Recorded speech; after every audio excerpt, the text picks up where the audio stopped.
Okay, recording, and we have sound. All right, we are streaming. Hi there, I'm Jason Brennizer. This is the Phenomenal Future Project. I'm so happy to have you here. Today, I'm gonna do a little presentation on why artists don't need the middlemen. In this case, we're gonna give you the example of why musicians or a band don't need to go to a record label anymore. That is long gone, and in the past, with blockchain, NFTs, Web3, all of that beautiful stuff, the power is back in the hands of the artist. I'm so excited about what the future here is bringing. The future is today. So wonderful to have you here. I am gonna jump right into this presentation. And like I said, what we're covering here is a little bit of a secret. A lot of people don't know about this. Look, you don't need a record label. You don't need a gatekeeper to, like a king of old would have knighted you with the sword on the shoulders. You don't need that any longer, okay? This is something that you get to do on your own. You don't have to have outside validation for the stuff that you're creating, okay? If you think it's great, you put it out in the world and get straight to the fans who want to consume that. So yeah, let's just move right on in. So I am going to cover a few secrets here in this presentation, and we're going to do a little spring cleaning, so it's out with the old, in with the new. I like to say this. So I'm going to go over the passive method myth. That's the passive myth of having a beautiful artist career. I'm going to cover how record labels are going the way of the dinosaur. They are of the past, and how blockchain is the future. We will also cover how getting paid is actually getting better for artists now, even though with the advent of digital, things have gotten a little bit worse here, but they're getting better, I tell you this. I'm excited to tell you why. We're going to cover who is actually in control of your career, who was in control of your career, and how you can take it back. You may have heard of something called a 360 deal, and I call that a raw deal, and I'll tell you why. And then also, why should you give away the keys to your future? Who are you? What do you believe about yourself that you would actually give somebody else that power? We're going to give you 3 rights, the new rights of the blockchain and the digital domain and decentralized art. And then I have a simple ask there for at the end. So yeah, here we go. So the passive myth for, having a career in art, especially if you're a musician or a band. Deal is, you play some gigs, you get discovered. Someone gets really interested in you, it's an A&R person, and they get you signed. And you think, oh, life is gonna be golden. They get you paid, and to be a little bit crass, to be a little bit crude, that's gonna get you laid. And I say that unfortunately you got the story wrong, and actually you're gonna get screwed. The paid part, it will cover a little bit of that too. Yes, you may actually have the record company put out some money for you to be able to go out and make some music. But as you will see, that is not as good a deal as you think it might be. Okay, so digital disrupted the industry. We're right in the middle of all that right now. Even before blockchain came around, things were, Napster, people were downloading music for free. It totally disrupted the industry. They had to figure out a way to keep making money off of all of this, all of the artist backs out there. And they figured out a way, let's make streaming services and then licensing, and you know the drill. And if you're a musician right now, you're probably not making all that much money from your streaming, okay? It's a new game. There are new rules. But let's look at the past and see how things used to be. So, in the olden days, there was physical media. Okay, I'm talking vinyl records originally. Then it went to reel, went to 8-track, cassettes, Most of you aren't old enough to even know what any of that stuff is, unless for some reason you really like the vintage aspect of vinyl. Then you have CDs, DVDs, Blu-rays, and then digital happened, okay? So back in this day, though, you needed a corporation to negotiate manufacturing. It costs money to print all of this stuff and package it and ship it, and all of that required a lot of connections, and those record labels were the ones who built all of those relationships to be able to get those products all around the world. And you can control something. If it's real and tangible, you can either ship it or not. It's either in the store or it's not. You had to make copies, and those were physical copies. The second thing is there was centralized marketing. So to get the word out, the record labels, okay, had more connections with radio and TV. Okay, that was controlled by the same gatekeepers. All right, if you didn't have the right relationships, if it wasn't a big record company and you were even an indie label, you may not be able to get any play on radio, because that's how radio makes some money, right? The advertisers are all tied in with the record labels. It's big, I'll scratch your back, you'll scratch mine, but the little guy doesn't get to play that game because they don't have much to give compared to these behemoths corporations. All right. And then there was centralized distribution and deal making. And it's related to the two that I mentioned before, but they made deals with the physical stores, the concert promoters, and the merchandisers. Again, merch has to be made somewhere, right? Well, before everything went digital and you could order all this stuff online and upload your logos and do all that kind of stuff, it had to go through these corporations that had all the connections of where these things were being made, and to be able to negotiate prices and all of that wonderful stuff. So the artists had very little power in all this, and certainly if they didn't have their own lawyers in all of that, they were going to get a raw deal when it came to contracts. All right, so that's the past, good old record labels. Let's look at blockchain, the future, and we'll look at a little bit of currently what's happening, but then how the blockchain will differ. So, like I said, we have digital media now. I'm going to move this down here so you can actually see we're disrupted. Oh my God. Digital media. Okay, first it was downloads, right? Now it's centralized streaming. There are still payout delays, just like there were in the past. So let's say a record label printed a whole bunch of CDs and they sent them out to a record store, and those were purchased.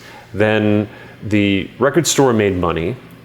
The record store would have to tabulate all of the information about how much they sold and all that stuff, and send them to all these different record companies where the labels where they bought those individual artists' work.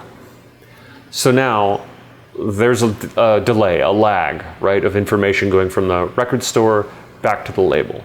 Then the label, of course, has a giant lag with all their accountants and everything crunching all of those numbers.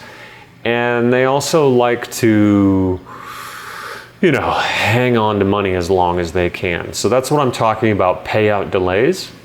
And without transparency, you don't know what the stores sell. You can't actually ask for that data. If you're a musician, you can't just walk into a record store and ask for that information, nor can you go to a streamer and really ask for that information. Well, you technically are getting reports from the streamers, but are they telling you the truth? You just have to trust it. Same thing with the record labels. You have to trust that the money that they actually send you 18 months later is what you were supposed to get paid in the first place. How do you know when it's going through so many different layers? And if it's, okay, I'm sure all of you out there, if you don't have experience in this, you have experience with your insurance, okay, medical insurance. And you get that giant packet in the mail and you open it up and you can't tell, what you were charged for, or who it was, how it breaks down, how the insurance company is going to pay, what the doctor didn't charge. It's complex, right? They do that on purpose. They obfuscate so that you can't fight it, so that you can't actually tell what you truly owe and what you don't. The record companies do something very similar when they give you their reporting. Same thing with the streamers. Okay? Now, I want to tell you here, what's really important on the blockchain is that we are, there we go, money making for an artist is shifting to experiences, not necessarily the product itself. And you get to control those experiences, access to them, through NFTs and the blockchain ledger. All right. Now, I've talked a bit about that. I'm not going to go into detail here, but I've talked a bit about that in a lot of other videos. I will continue to give more detail on that. So that's a deeper conversation all into itself. But I just want you to understand that there's a mindset shift here. It's not just the fact that you have recorded music, or if you were a novelist that you had written a book.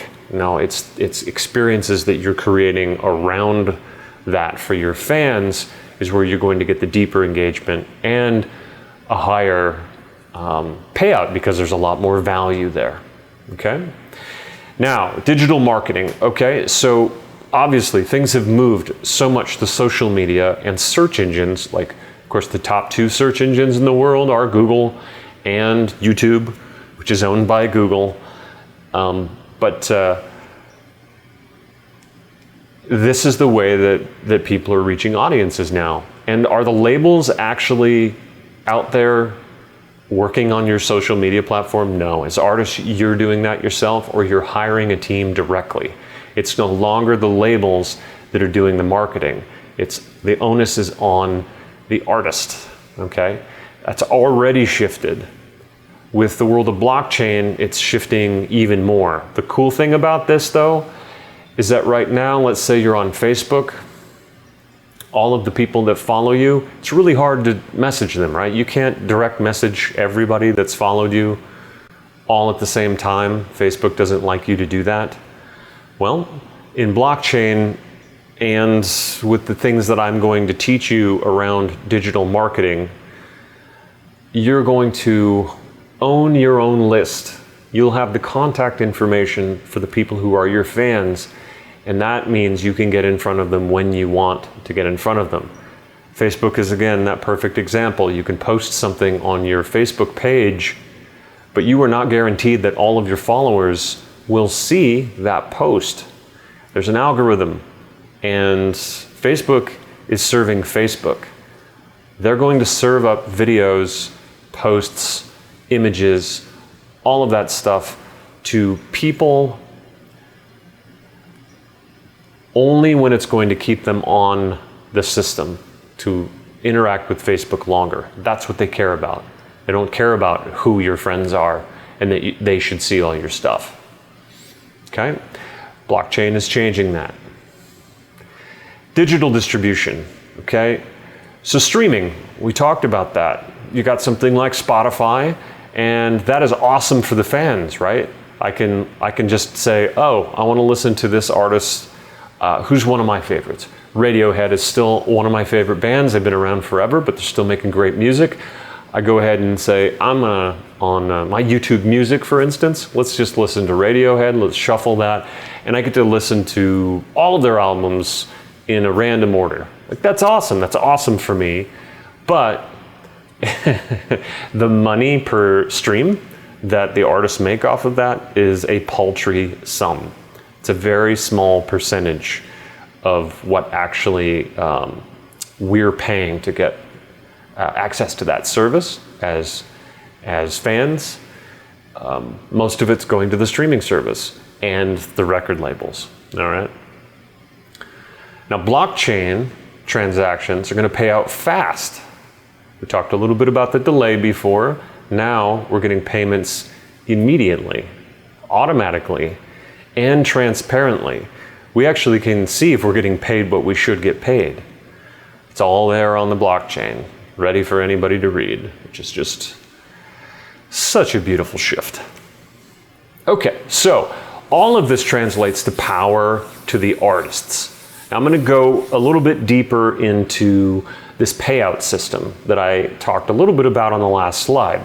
So if we look at this left circle here, we've got what the payout was like in the past. So labels traditionally will pay for the artists to go out and make a record, an album, a whole bunch of songs. They'll pay for that recording. They'll pay for the studio space, they'll pay for the producer, and they will pay for the engineers and the mixers and all of that kind of stuff. They typically would pay, back in the olden days, for the printing of those CDs or vinyl. Okay. Now, this is where it's important, and this is still how it works, by the way. If a label pays for your recording, let's say it's $100,000 that they pay, the artist is going to get 0%, because they didn't actually get the money, right? It seemed like the artist was given the money, but no, actually the producer and the studio and the engineers, etc., they were actually paid. The artist saw nothing. And they're going to continue to see 0% until that advance is earned out. So that $100,000, they have to sell $100,000 worth of music. I don't know how many millions of streams that is, but it's a lot. They would have to make $100,000, not of the total revenue that's earned, but the small percentage that they actually earn off of streams. Let's say it's 10%, for sake of argument. It would take quite a long time to earn out that $100,000. It might be 2 years. So you may have made this record, made no money, and have no money in your bank account, and have no money in your bank account for another 2 years off of that creation that you made. Okay? And here we are, number 2. The artist, we'll say that the artist label split is a 10-90. A 10% goes to the artist, 90% goes to the record label. All right? So it's been 2 years, now they make 10%, and then of course there are months that lag between the streaming actually happening and the payout. Okay. Lots and lots of delays here. Will the artist be able to make ends meet? Not if they're brand new. If this is their first album with a record label, they're having to work at, well, whatever, at a restaurant or in a day job as a bookkeeper. I don't know what, okay? Let's shift over to the right bubble here and look at what the lucrative future payouts are like. So the beautiful thing with NFTs is that fans can now pay for the recording. So you as an artist create a series of NFTs. You're using these NFTs to make money up front to then be able to go make your own recording. So you own the masters. All right? That means if you want to remix later, you can do what you want. On the past payout, if the record paid for the recording, they own the masters. You might own the songwriting credits, but you don't own that version. So if you have read anything in the news in the past couple years, Taylor Swift had just that problem. Her first few albums, which were huge, were owned by the record labels, and she wanted to do some things with those she couldn't. They had control. So what has she done recently? She's gone and started to re-record all of those original albums, all those songs, and they may be almost perfect duplicates, but the re-recordings, she owns those and can do whatever the hell she wants with them. All right? She can do that because she has a lot of money and can go pay to re-record those. And she also has a lot of verve and energy and fire to, not let the record company or record label stick it to her. So that's powerful.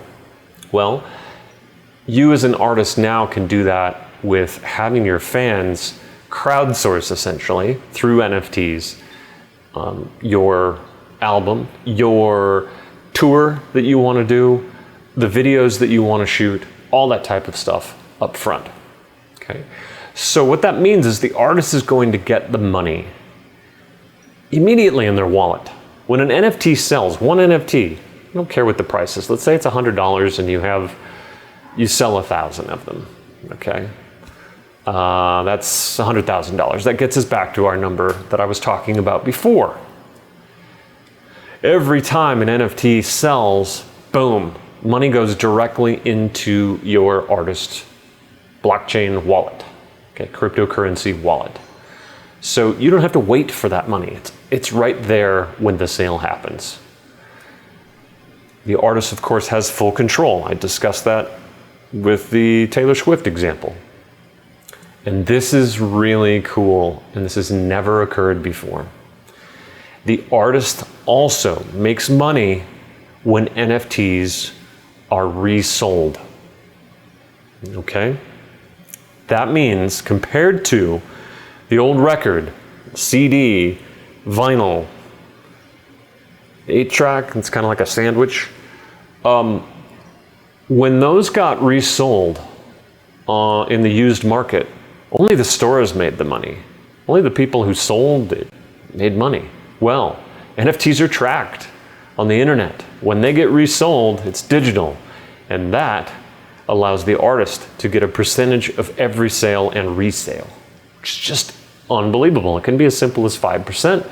But if the value of those NFTs go up over time, because the cachet of the artist continues to grow over time, then you could actually be making a pretty decent amount of money off of the resales.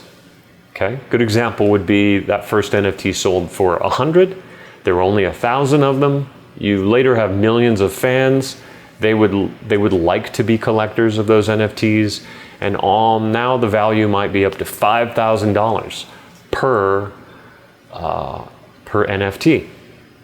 Well, if you make 5% of $5,000, 5, 10, 50, that's $250 if I'm doing the math correctly.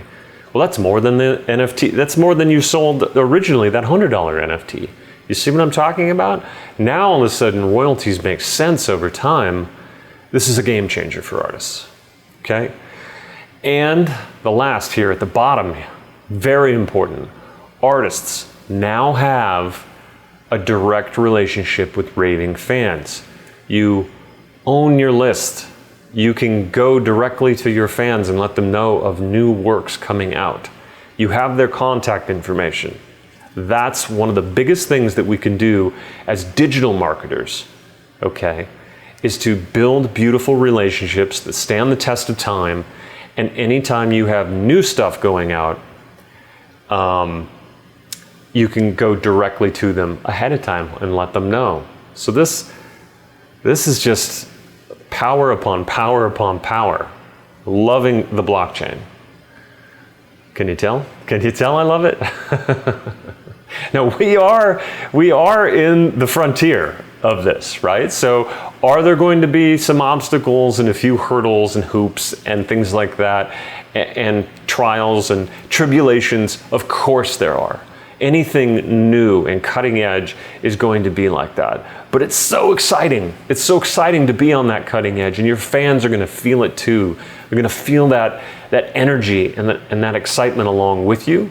And they will be willing, the ones who are going to be your raving fans, will be willing to deal with a few hiccups and we'll say, hurdles that they might have to jump through to be able to get your NFTs. They'll do that. Not everybody, but there will be enough people who will do that to help support you. Okay. Now, I'm going to back up a little bit. We're going to talk a bit about labels and contracts. So the record labels and their contract practices, okay? The deal is there are a lot of things, if you go that traditional route, and you still can, is it route or route? Is it both? You know what I'm talking about, path. If you go that traditional path, okay, the record labels will sign you, they will pay for some stuff up front, you won't get money in your bank account for a long period of time, and you will lose a lot of control. It's not just that you don't own the masters, okay?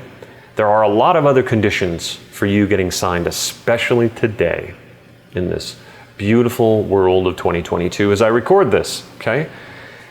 They may control the type, genre, or style of the music.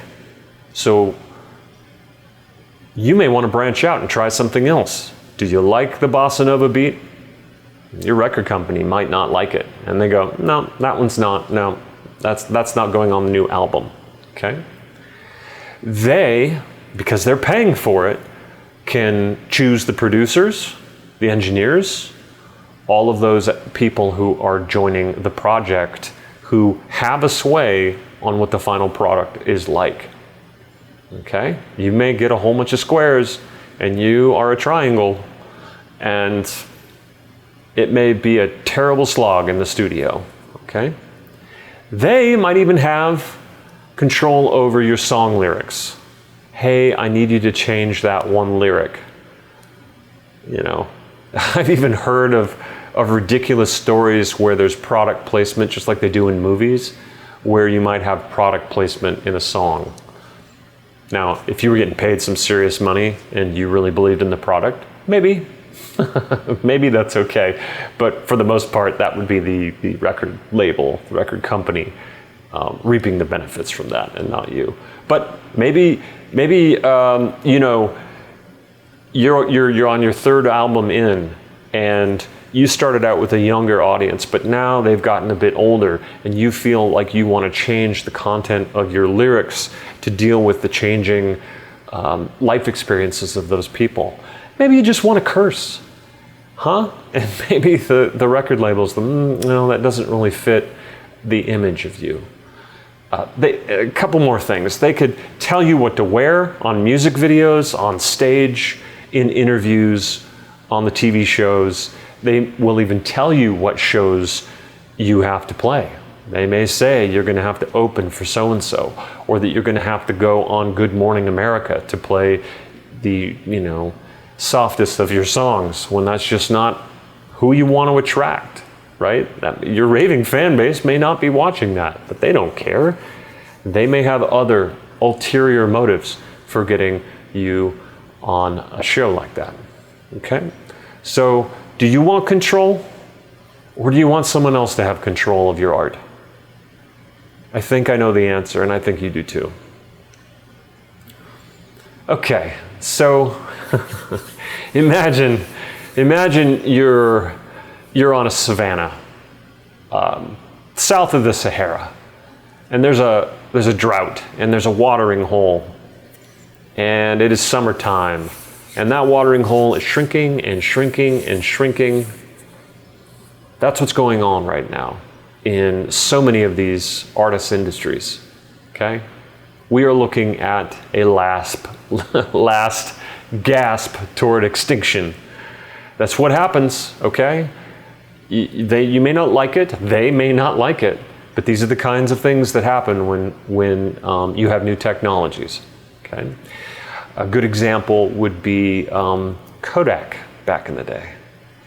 Kodak. If you're young, you don't even know what Kodak is. You may be thinking I'm talking about Kodiak bears or something like that. No, Kodak was the behemoth of film companies. They were the ones that processed almost all of the film, created it for cameras that were not digital. They used actual film. Same thing for film cameras, okay?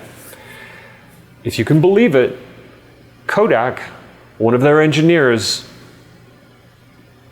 invented the digital camera. Okay, I think the camera had 4 pixels, but they had the patent on it, okay? And they did not see that was going to change anything. At that point, it seemed ridiculous. The resolution was useless, okay? But as things shifted and those cameras got more pixels and more pixels and more pixels and higher resolution and better color and all of that type of stuff, they still didn't see it. They didn't see it, the change coming. And they were a multi-billion-dollar company. And they went bankrupt. They went bankrupt when everything went digital because they didn't jump on board, even though they were the ones that invented it. So we are dealing with that for a lot of incumbents and legacy industries in publishing, for books. We're seeing it, of course, in music. We're seeing definitely a lot of shifts in film. Luckily, films are long enough that still the file sizes are huge, and a lot of the companies have actually shifted towards a streaming model that seems to work. But it's changing every few months. You know, one company that was at the top of the heap, Netflix, you can see their stock has not done so well recently, and they've been losing a lot of their viewers because other companies that own the intellectual property, like Paramount or Warner Brothers, they're all starting to make their own streaming channels to compete with Netflix. You can't control it. So I did want to cover here just something you may have heard of, a 360 deal. And 360 sounds pretty good, right? The idea that it covers all of the degrees in a circle, the full coverage. That's what that sounds like. Well, it's actually the full coverage for the label, and it sucks for the artist.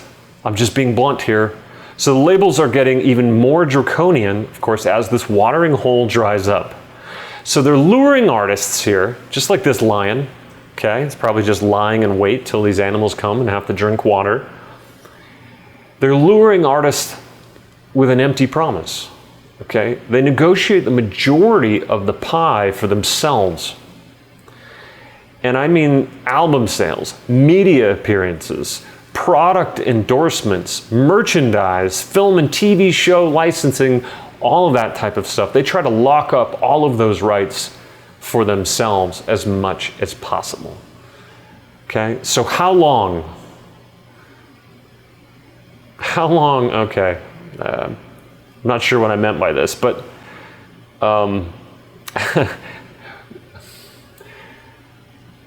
how long are you going to believe that the old model works? Okay. There's a status symbol that comes with getting signed, but the new artists aren't seeing that as a status symbol. Okay, and I don't want you to see it as a status symbol any longer. And in fact, it's a weight that's just going to hold you down and back from your future. So what would you have to believe to give this future away? What would you have to believe about yourself? Okay, you're not worth it. You need someone else, an external validator, to tell you, yes, your music is good, your art is good. You're a beautiful singer, your guitar playing is amazing. Do you really need those people to tell you? The record labels? No, I think what you need to do is put your art out, and the real test of that is whether the fans love it. Those are the ones you care about. Does your music resonate? Look, there are some amazing bands out there that might not be as technically proficient as session players, but they have a lot of heart and soul and emotion that goes into what it is that they're creating. And I dare say that some of those are more interesting to watch and listen to than the ones who are technically proficient or perfect. All right? Sometimes when you're too good, too precise, it strangles the art. But really ask yourself, are there limiting beliefs? Are there reasons why you think you need someone else that is an authority figure to tell you you're good enough? Did you not get that from your parents and you're seeking it elsewhere? We certainly were trained that way in school. I mean, you know, you write an essay in school and someone's going to grade it and tell you whether it's good or not. We, of course, have to go get the good grades and give the right answers. So, of course, that's trained into us from when we're 4 years old onward. It's understandable that you might have some limiting beliefs, but question those beliefs. Are they true? Or is it just a story? Is it something that was fed to you? All right, I think I belabored that point enough. Now, I do want to cover the 3 rights that I believe you have and blockchain helps you unlock. So, number 1, you have the right to own your intellectual property. That takes us back to Taylor Swift and the Masters. All right? That takes us back to not just owning it, but controlling it, not having someone else tell you what you can and can't do. I want you to also see that you have the right to own your relationships. That's the relationships with your fans. It's the relationships with promoters in any given town that you might go to where you're doing a tour. That has to do with your collaborators, owning your relationships with the producers. It's quite possible you could give a producer a cut of your NFT sales as well as a way to draw amazing producers to your project, okay? The deal is you're in control. And the third one here is the right to earn in perpetuity. That's a fancy word for until the world blows up. All right? You have the right to earn royalties, a good amount and forever, which is pretty darn long. Okay. And here we are at the end. I really appreciate you watching this. I am going to be producing a lot more content like this on the channel where you're seeing this and other channels. I would ask just one simple thing, that you take just a really easy, simple action right now and help your fellow artists at the same time. I would like you to subscribe or follow us on your platform of choice. So we're at YouTube. If you search Phenomenal Future, you'll find us. On Twitter, it's at PFuturePodcast. TikTok, at Phenomenal Future. Facebook, at Phenomenal Future.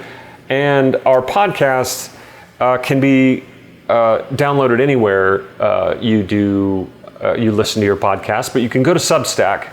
That's where we actually do our publishing at phenomenal.substack.com.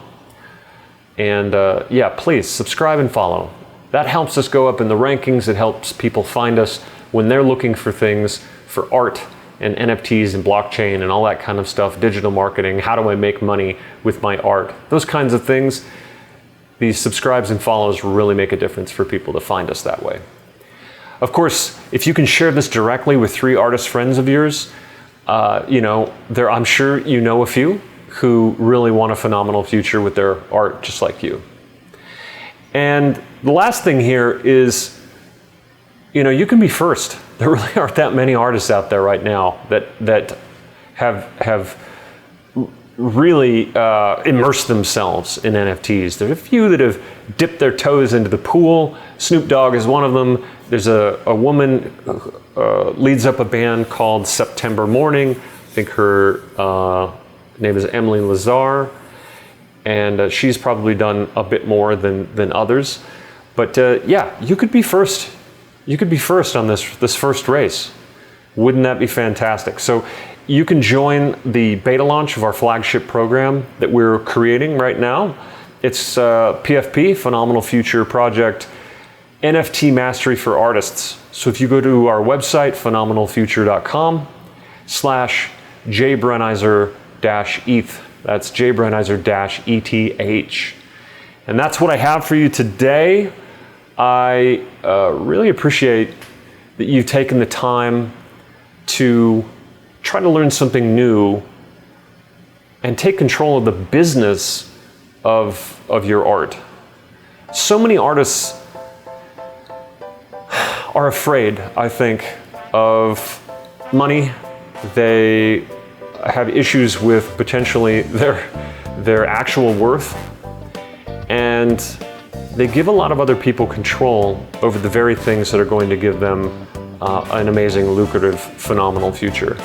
So I really commend you for watching this, and we have plenty of other videos on whatever platform you're currently looking at and other resources. Educate yourself, continue doing that, and you can have the most amazing career and be on the cutting edge, which is a fun time. It's like surfing or skiing on fresh powder. That's what we're here trying to do on the Phenomenal Future program. And Phenoms, I love you.